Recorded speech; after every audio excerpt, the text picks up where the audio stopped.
Hi friends, അപ്പം നമുക്കിന്നൊരു back stitch ചെയ്യുന്നത് എങ്ങനെയാണെന്ന് നോക്കാം. എംബ്രോയ്ഡറിയുടെ ഒരു ബേസിക് ആയിട്ടുള്ളൊരു സ്റ്റിച്ചാണത്.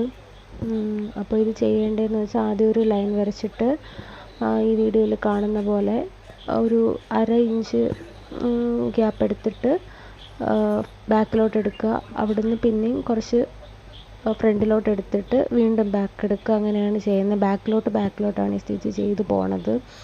അപ്പം ഈ ഔട്ട്ലൈനായിട്ടുള്ളൊക്കെ പിക്ചറൊക്കെ ചെയ്യാനായിട്ട് നല്ല ഭംഗിയായിരിക്കും ഈ സ്റ്റിച്ച് വെച്ചിട്ട്. ഞാൻ നമ്മുടെ ചാനലിൽ തുടക്കത്തിൽ ചെയ്തിട്ടുണ്ട് ഇതിൻ്റെ ഒരു വീഡിയോ.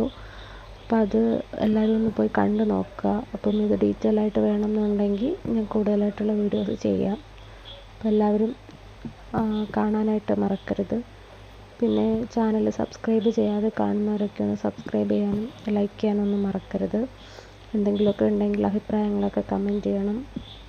അപ്പം ഈ ഒരു വീഡിയോ എന്ന് പറഞ്ഞാൽ ഞാനൊരു ഷോർട്ടായിട്ട് നേരത്തെ അപ്ലോഡ് ചെയ്തിട്ടുണ്ട്. അപ്പോൾ അതിൽ കുറച്ച് സ്റ്റിച്ചസ് ഞാനിങ്ങനെ സെപ്പറേറ്റാണ് ചെയ്തത്. മിക്സായിട്ടുള്ളൊരു വീഡിയോ ആണ്. അപ്പം അതിൽ നിന്ന് കട്ട് ചെയ്തെടുത്തിട്ടുള്ള ഒരു ഭാഗമാണിത്. ഞാനിങ്ങനെ കട്ട് ചെയ്താണ് ചെയ്തത്. അതുകൊണ്ടാണ്. അപ്പം ഓരോ സ്റ്റിച്ചസും സെപ്പറേറ്റ് ആയിട്ടാണ് ചെയ്തിട്ടുള്ളത്. അതിൽ ചെയ്തിരിക്കുന്ന ഓരോ സ്റ്റിച്ചേഴ്സിൻ്റെ വീഡിയോസും ഞാൻ അപ്ലോഡ് ചെയ്യുന്നതാണ്. അപ്പോൾ എല്ലാവരും കാണാനായിട്ട് മറക്കരുത്. Thanks for watching.